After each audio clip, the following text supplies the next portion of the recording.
Welcome, everybody, to a new episode of Mind Your Mind podcast. I am Roxana Parra Sepúlveda, your host, and today we are with Dr. Yasmine Saad. She is a highly acclaimed New York City psychologist, 2 times international best-selling author, and Forbes-recognized peak performance coach for impact-driven leaders alongside Tony Robbins. Known as the Wise Psychologist, she has pioneered the inner message approach, helping individuals decode their thoughts and emotions to break free from negative patterns and unlock their true potential. As the founder of the acclaimed Madison Park Psychological Services, Dr. Saad leads a team of the top 5% of psychologists, providing tailored care to multicultural clients. She is a sought-after international speaker, and her expertise has been featured in 100+ media outlets, solidifying her reputation as a leading authority in psychology and personal development. Dr. Saad, thank you so much for being here today with us. Welcome. Thank you. Thank you, Roxana. It's a pleasure. I'm so happy to be here with you. We are been preparing for these episodes because the first time I heard you talking was in New York, in the Global Woman Club event that we share there. And one of the things that grabbed my attention, and I thought she needs to be in the podcast, is the approach that you have, first of all, in terms of body, mind, and spirituality, which is something that I also bring here in the podcast. This podcast approach is that as well. And the other angle that really grabbed my attention is your approach to thoughts and negative thoughts. And so I'm sure we will be talking a little bit more about that. But why don't you tell us a little bit more about the inner message approach, and let's get started from there. No, thinking that our frontline workers are really on a treat today with all the wisdom that you will be sharing with us today. Oh, I'm so excited. So excited to be speaking with you. So the inner message approach basically was born from a gap that I saw that most self-development trends and psychology trends are all about either telling you your thoughts are not to be listened to, they are to be let past, let them just pass this way, or replace them with positive. No one ever tells you, well, maybe they carry wisdom for you. And the reality is that you want to ask yourself, how come you're having these thoughts? You have a mind that is supposed to serve you and that produce thoughts. So how come those thoughts are so bad? How come the mind is evil? You know, you have a body, you have a mind, like you were created with both. So I took a look at that and I thought, there's no way the mind is evil. There's no way the mind is creating bad for you. And what most people don't know is the mind is a problem solver. So whenever there's an issue in your life, in your body, you're out of balance, you're out of sync, your mind will create a problem for it to solve. So we'll literally translate issues you have internally and with the world into negative thoughts. So negative thoughts are like a coded message. They're like translations in a problem to solve.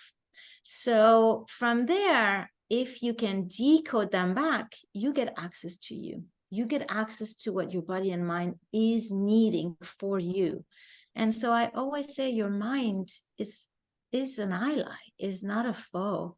It's a friend. It's just its way of talking is through the negative in order for you to pay attention. Interesting that you're saying is your friend, because I was thinking, let's befriend our mind for a change, no? And let's reduce that battle that we constantly have with our thoughts and our mind. And I really appreciate the invitation that you're bringing in, because it's telling me about the possibilities that are there, that we are probably missing as well by creating this battle against ourselves, against our own thoughts. And I understand as well that negative thoughts are there to alert us of something. Maybe these, the way that I see it, maybe these ones are messages that we have heard forever through generations in our history, but also they may be, as you say, full of wisdom, no? Yes, both are true. So they are full of wisdom, and they can be things that you heard over and over again. But things that you heard over again, what I like to say is that you heard so many things in your lifetime, so many. So how come some got in and some didn't? How come some got translated into thoughts, into patterns? They got in because they resonated with you somewhere. It's because internally you were not 100% convinced of the opposite. So I have an example, for example, that I like to share. So let's say I think I'm pretty, and you tell me I'm ugly. I'm going to be, I don't know what's wrong with her. Maybe she has a bad day. Maybe she wants to be mean to me. Maybe she needs glasses. But I'm not going to take that on. It's not going to come in. So if you grow up and you have a sense of yourself and people tell you you're ugly, it's not something you're going to take. You might develop thoughts, people are evil, people are negative, but it's not going to affect your self-esteem. If it does affect your self-esteem, it's either because you're not convinced that you're pretty, so you have doubt. Maybe you think, oh, my nose is pretty, but not my mouth, or vice versa, or any shape or form you want. Or you really think you're ugly, and therefore that thought enters so deeply. Because if you think you're ugly, somebody tells you you're ugly, you usually have two reactions. Either you get so upset with them, like, how dare you, because it hurts. Or you get upset with yourself. They're so right. So that's why I say the thoughts that you heard over and over and over that got in are actually signal of what you need to work on, the inner tweakings. It's like your mind is actually, through those thoughts, giving you messages that you need to do some tweaking there. It's not balanced. You haven't feel the gap. You haven't feel the definition of yourself. You haven't defined yourself. There are cracks. And in that cracks, those thoughts got in. Whenever I hear somebody think like they're not good enough, I say, okay, well, somewhere, somehow, you believe some part of it, or you're not convinced of the opposite. Otherwise, that thought cannot be yours. It cannot enter. People can hammer it and hammer it and hammer it. If it enters, either you believe something of it, or you believe you have to listen to that person saying that. Sometimes when people hammer, you're like, okay, they said it so many times, maybe I should listen. So then the thought goes in. So that's how the thoughts have so much wisdom about you, because it tells us a bit where you are internally with your relationship with yourself. And what you are making me think about are two elements, no?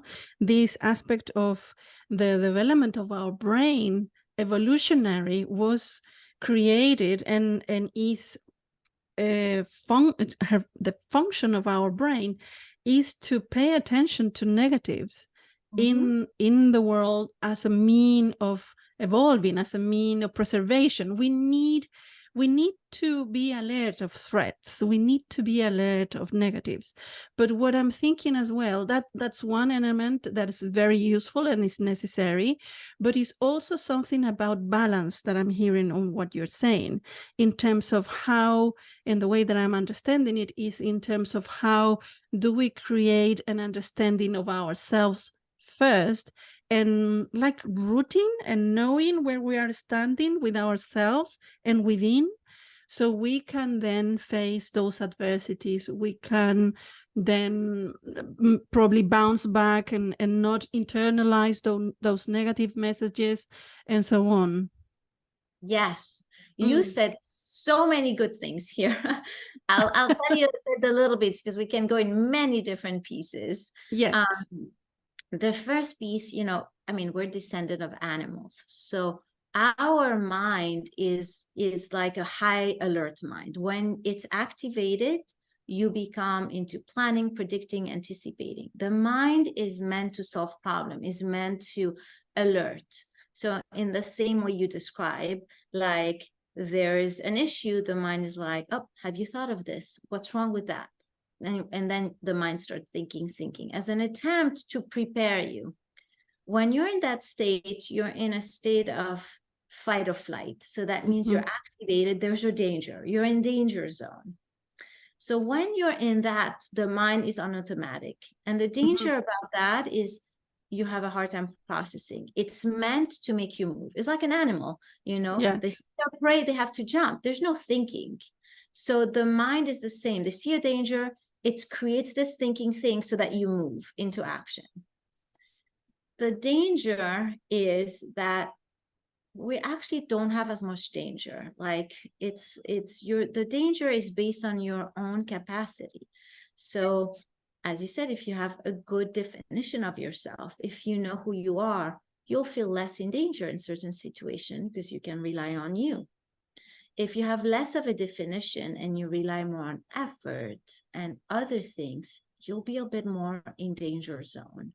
Yes. And so in order to move you from that danger zone to a more stable place, you need to create a distance. You need to be able to think and observe and become aware. And this is where my inner message approach happens. What is that thought calling my attention to? What is it telling me about me? And then you break it down. You know, what path am I taking when I'm thinking this? And then you start realizing and getting information about who you are, and you start defining yourself.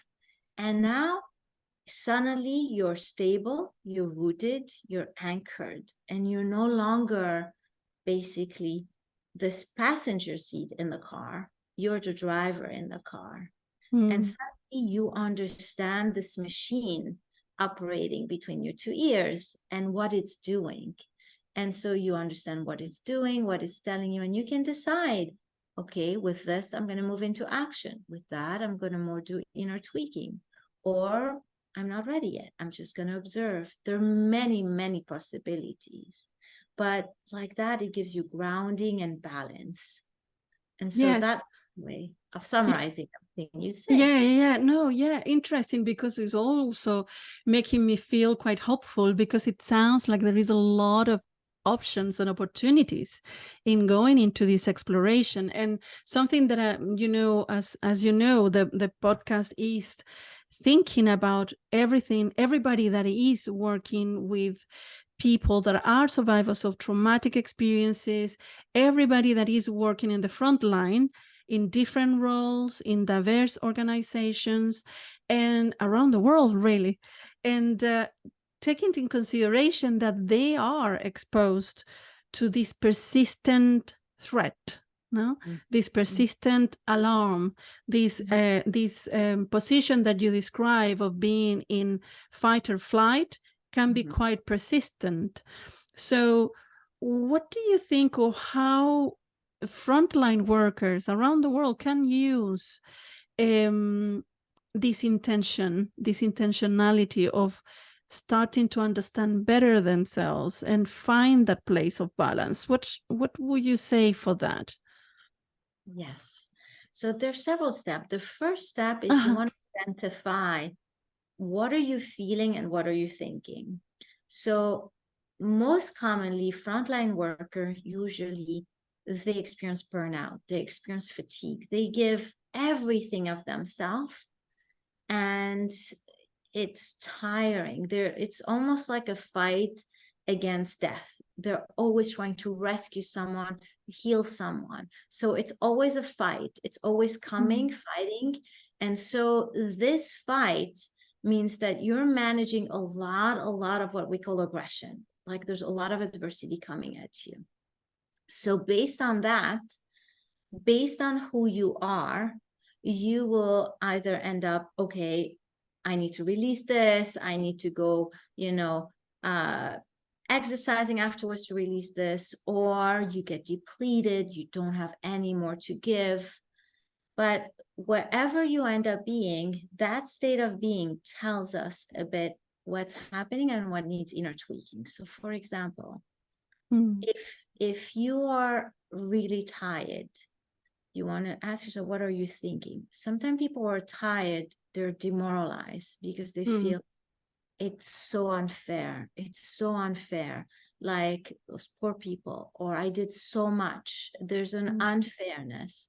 So here you start seeing that the idea of unfairness is what is triggering an added burnout. There's the physical component, but the mental component is that everything is that they're doing ends up to a place of not what they wanted, and it feels unfair. So in order to be able to not have burnout, to go through the flow of what's happening, you need to resolve this concept of unfair, because that's what is adding. And so it's almost like your thoughts of unfairness gives you the clue of what you need. And what you need, what life is presenting, is how are you going to deal with unfair situation?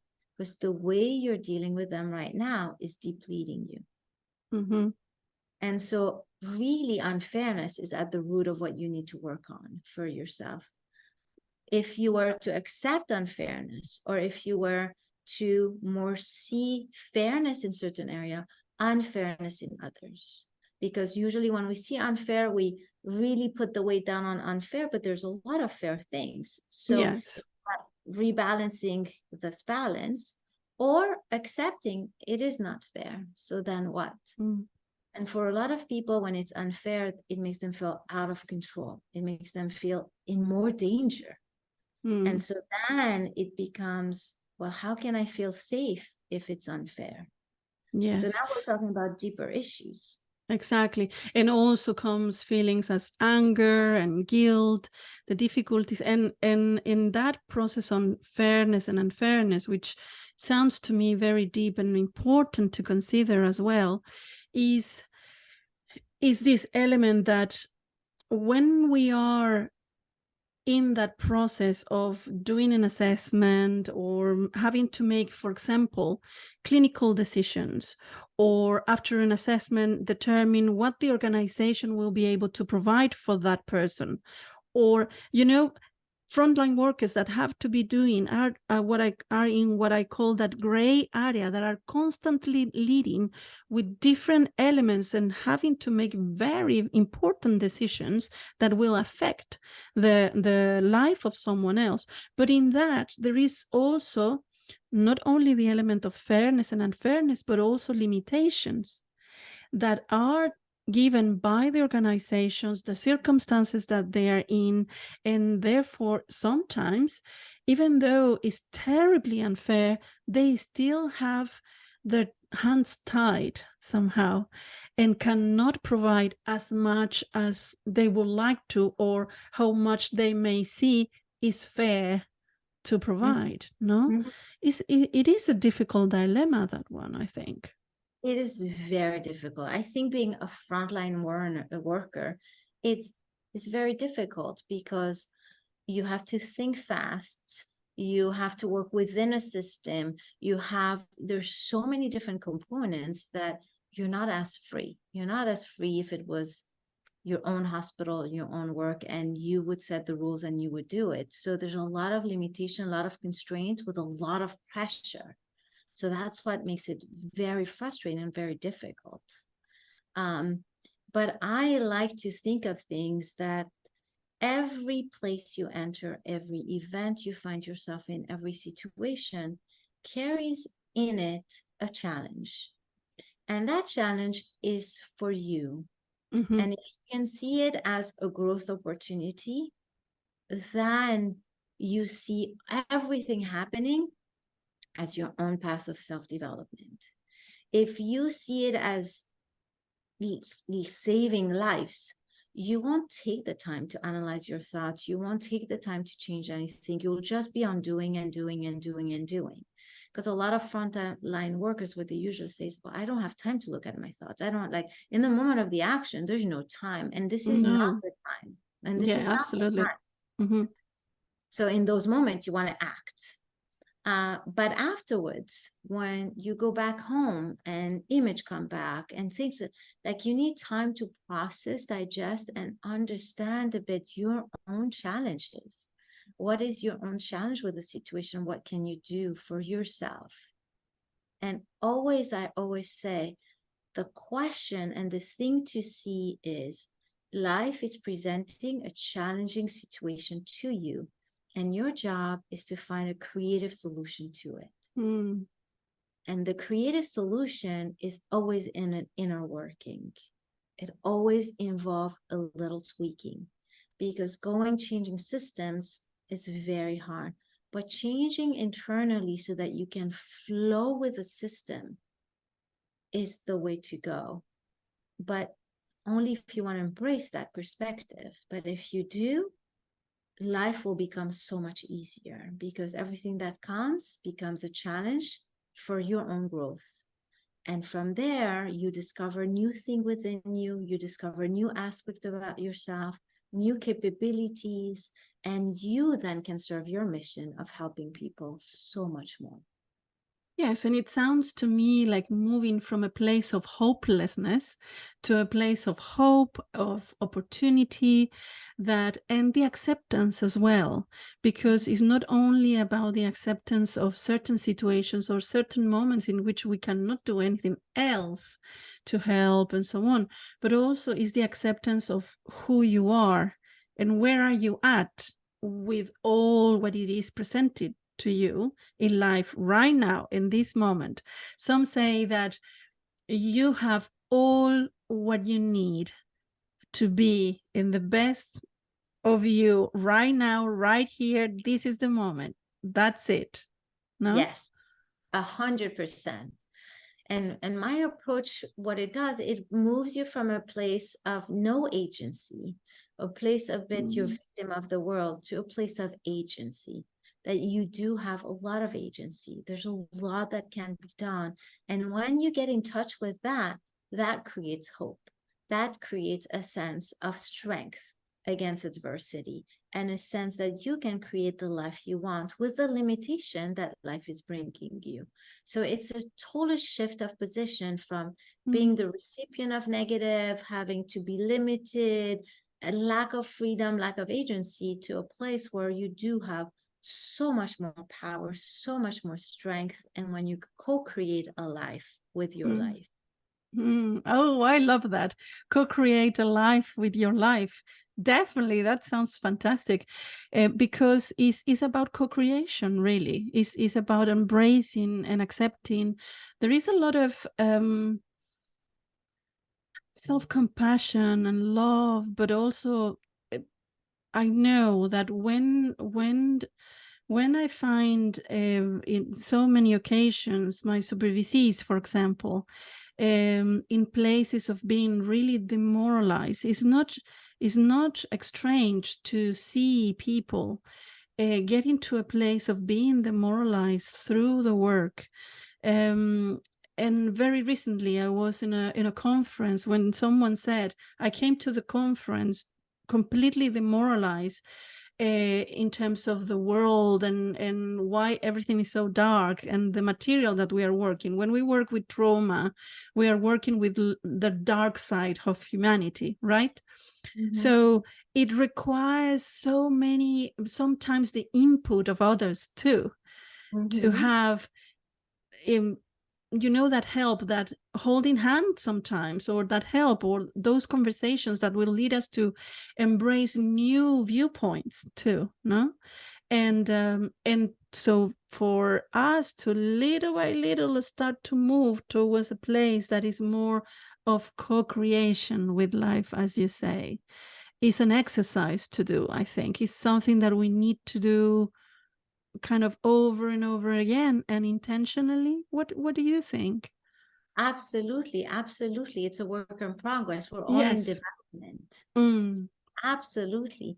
And there are different stages in it. For frontline workers, the challenge is how to deal with unpredictable bad, because they're constantly confronted with that. People come with unpredictable bad. And so you need to have a mindset and a vision and an internal way of dealing with unpredictable bad. Because otherwise, if the way is to fight for health, fight for life, then you constantly are in a fight. And then that's very depleting. It's about Yes. fighting to overcome. It's very depleting. So the perspective needs to be different. The perspective cannot be the world is bad and I'm here to save people from the bad word, because that is exhausting. You need a supportive system. You need a system where people are going through unpredictable bad. What can I do to support it? And how can I deal with unpredictable bad so that I can flow with it? Because it will happen. Exactly. So it starts with an acceptance of the fact that it will happen, and then a question about where are you with it? How do you deal with unpredictable bad? What is your notion of it? If your way is it doesn't exist, no, I don't accept that there's this in life, it's going to be a struggle. Or if it is there's so much of it and you only see the negative, it's also going to be a struggle. The moment the balance gets tipped one way or another, life becomes difficult. So what I'm hearing here as well is all about balance and finding that balance within, but in the way that we move through life as well, no? Which is a constant process. We are not saying here that balance is easy or that you will find it around the corner without any struggles. On the contrary, right? Absolutely. And I think human being journey is to lose one's balance and gain it back, lose it again and gain it back. And each time you gain it, you pile layers because you haven't lost. It's just you went a little bit back so that you rebuilt and you rebuilt. And so it goes up and up in circles in those ways. But there is the constant sense that of losing this balance, and it's part of the process. So that's why we all go through adversity, we all go through bad, we all tip towards the negative, so that we bring ourselves back. And once we're back into a more balanced state, we're more solid. And then there's the next journey and the next and the next, but there's a solidity and a growth that happens. Yeah, it's making me think about my yoga practice. Yes. That is so much about balance and so many positions, and some you really cannot even start to make the position, and others you're very, very good. But I'm noticing, and I notice in general how I evolve as well in that. No, it's like we are talking here about that muscle that we are strengthening and using persistently.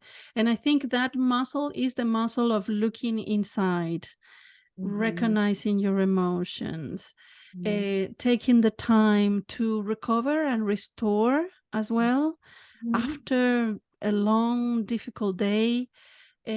Choose the healthier the healthier coping mechanisms that you can use to restore and recover, and look for that balance. But I think the key point here as well is our emotions. Am I understanding you right? Yes, absolutely. You have, for anyone, you want to see where are you on a continuum? Are you in a continuum where you're already having a lot of emotions? Maybe you're burnout, maybe you're angry, maybe you're sad, disillusioned.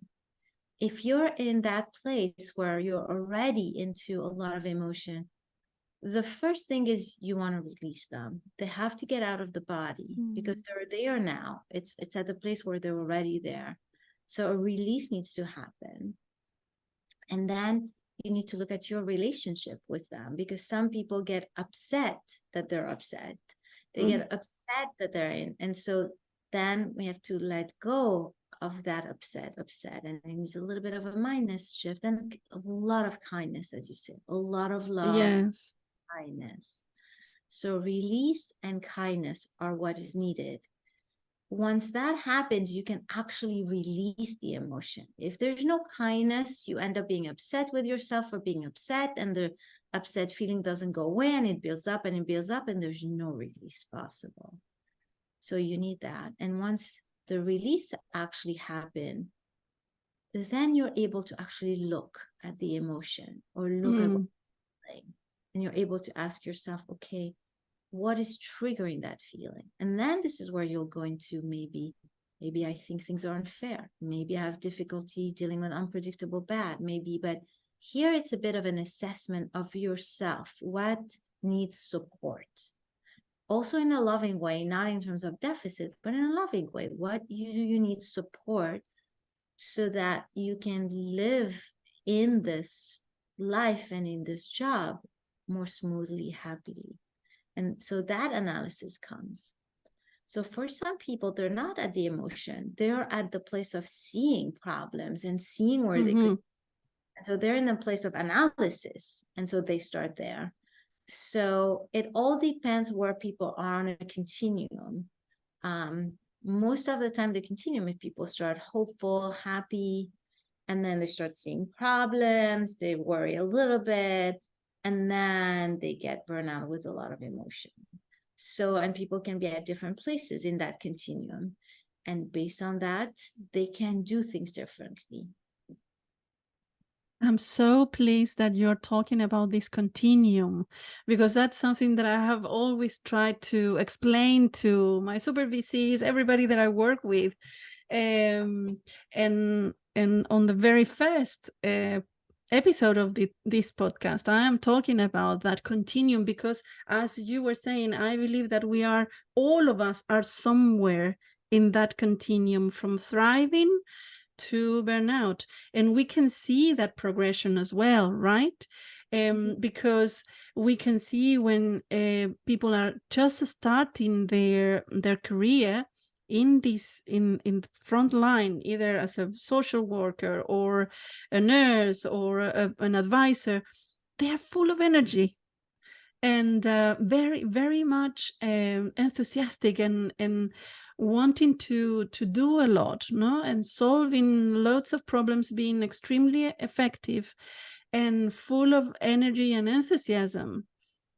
But also, I think there is an element of maybe it's just lack of awareness, or probably we haven't spoken enough about this continuum, which is an absolute natural progression as well, because who we are, because we're human. So that progression is inevitable if we are persistently confronted with pain, psychological pain, physical pain of others, witnessing that, no? Yes, I would tweak it a little bit that the continuum is not inevitable, because you can stop it, Yes, with yes. awareness. So, but it's very common and very natural.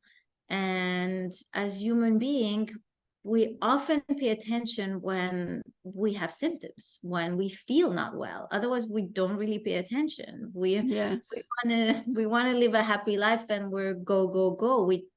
Like self-reflection is not something that is a bit natural. It's something that has to be cultivated.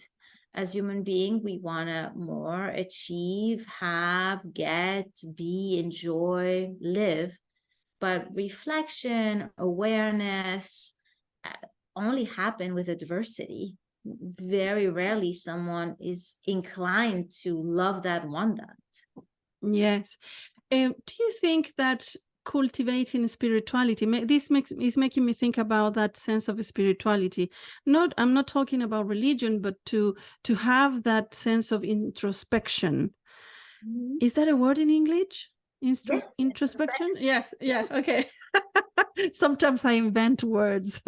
absolutely. Yes. And so, yeah, going into that place of introspection, no, that can be achieved maybe through meditation or just a walk, or just going out and looking around you and embracing the beauty of nature. I don't know, but is what you're talking about as well is making me think about the need of embracing that spiritual side in our lives as well. Yes. So spirituality and introspection, I see them a bit differently. Okay. So, introspection is usually something that has to be taught. Like if you think of children and parents, like a mother or a father has to teach, look at this, notice this. Like it's something that gets taught, and then you have it and you're able to keep it, or you lose it in terms of stress. And so introspection comes from the ability to create a distance between you and life. And the moment you have distance, you can have introspection. Spirituality is the idea that you're connected to something bigger. And most often, people who are intuitive have more access to spirit because they pick up quickly. There's what people can call download of information or things up. It's like operating from a different system. So when you have introspection, it helps get you in touch with spiritual. Introspection is the foundation of spiritual, but people can be introspective, not necessarily spiritual, not necessarily believe in a higher power or attune intuitively. You can be analytically introspective. So they're a bit too different, but the first step that everybody needs is this ability to introspect, because that gives you distance. And when you have distance, you can think. The danger, especially from frontline workers, is that you're so much in the action, you're so much in the energy of the moment, you're not thinking about the action. You're not in that place, and you should not be in that place. But afterwards, you want to bring that back, because you don't want to train yourself to be go, go, go, act and act and act, because that's when definitely you're going to get into emotional spaces of frustration, fatigue, because you're always doing. There's not a taking a step back, reassessing, introspecting. So introspecting is very, very important, and is the foundation of meditation and all the other practices. But it's about creating a space, and it's about calming the body so that it doesn't keep sending to your mind messages of be careful, do this, do that, because then the mind goes, if the body's too agitated. Then there is no opportunity to appreciate that space and go into that place of self-awareness. You make me think as well about the episode we did with Belen Dominguez, in which she's talking about introception and the importance of starting to use your body as a mean of giving you information as well about where are you at, how the situation that you went through has affected you. But there was a lot of emphasis in that conversation about what you're saying, no? About taking the time to notice after. When you are in the moment, do what you have to do.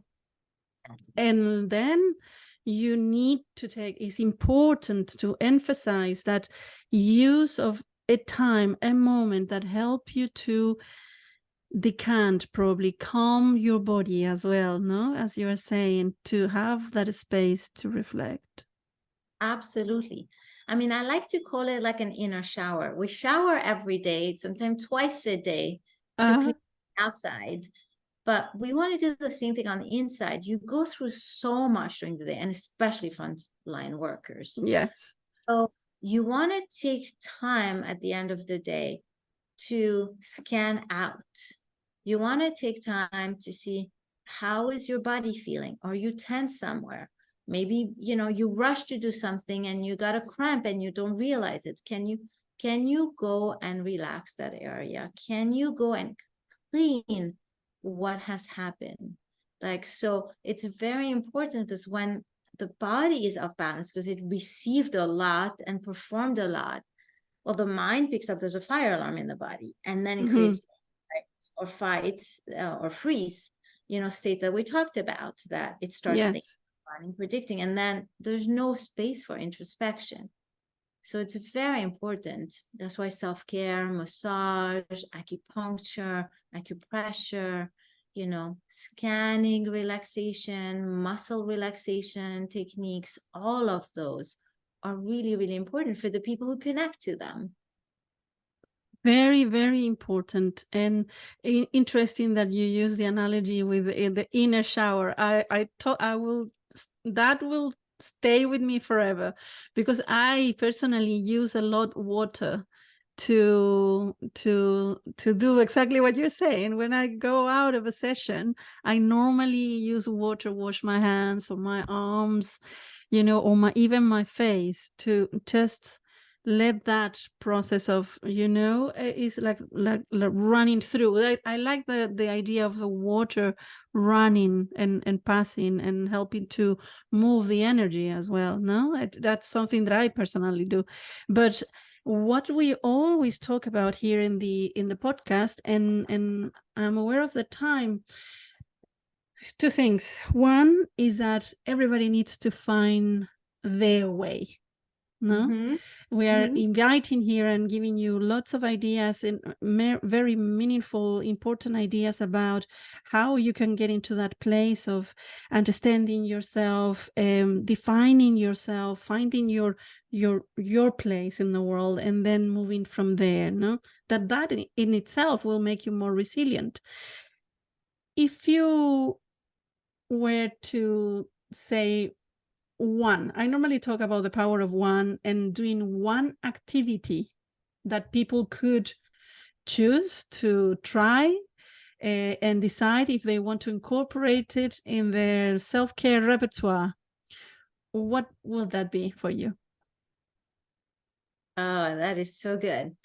I have one that I'm going to give you, but I want to first preface something, that the best way to find your technique is to put on a paper a bit who you are in terms of your capacity. So for example, for you, you said you like the inner shower. So what does it say? Yeah, I can trace it back for people. What does it say? It says that you believe in the power of imagination and you believe in the power of creativity. So you can visualize, think, and it happens. You believe in that. So that's therefore this techniques will work beautifully. For people who are very Cartesian, logical, this is not going to be a technique that works for them.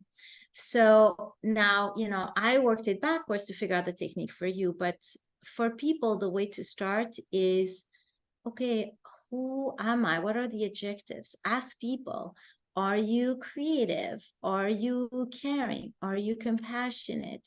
Are you pragmatic, logical? Put down, and based on those, then you need your way. So if you're logical and pragmatic, then you need a bit of a logicality to your technique so that it fits, So maybe you write down a sequence of events and then you find a way to logically solve it. How could you, okay, if I implement this, there, I'll feel better. If you are more of compassionate, caring, we need something very gentle. So are you somebody who likes touch? Are you in touch? So then maybe massaging yourself might be the way.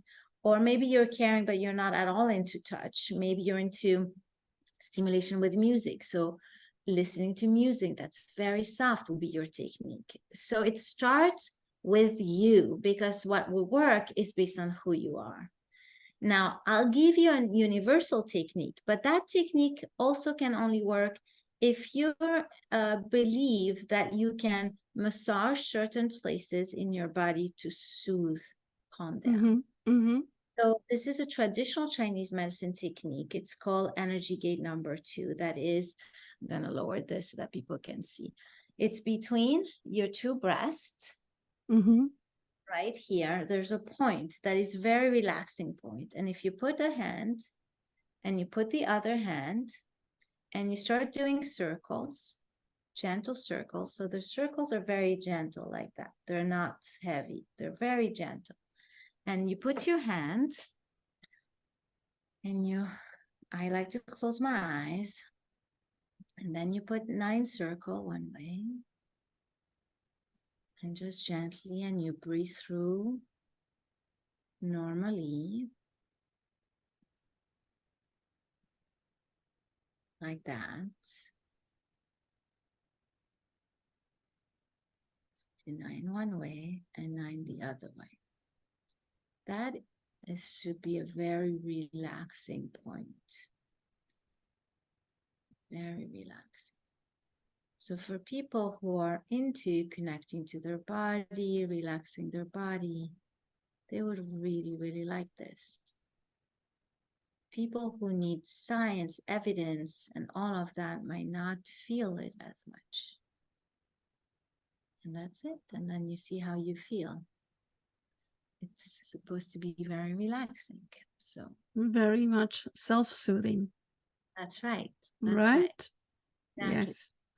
Yes. And if you, I was thinking with what you're saying, no, there is a lot of theoretical information that will help you to understand better as well your nervous system, and why that very exercise that you has given us today, thank you for that, is self-soothing and can help in those moments in which we need to just to relax the body and the mind.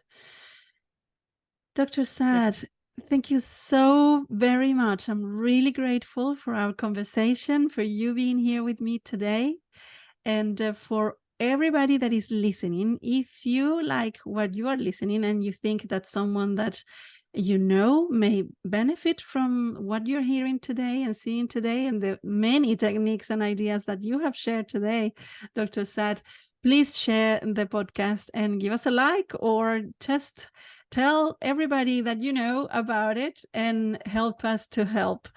Dr. Saad, thank you so very much for being here with us today. Thank you so much, Roxana. Thank you for what you do and this beautiful podcast and inviting me on. Thank you so much. Thank you. See you soon.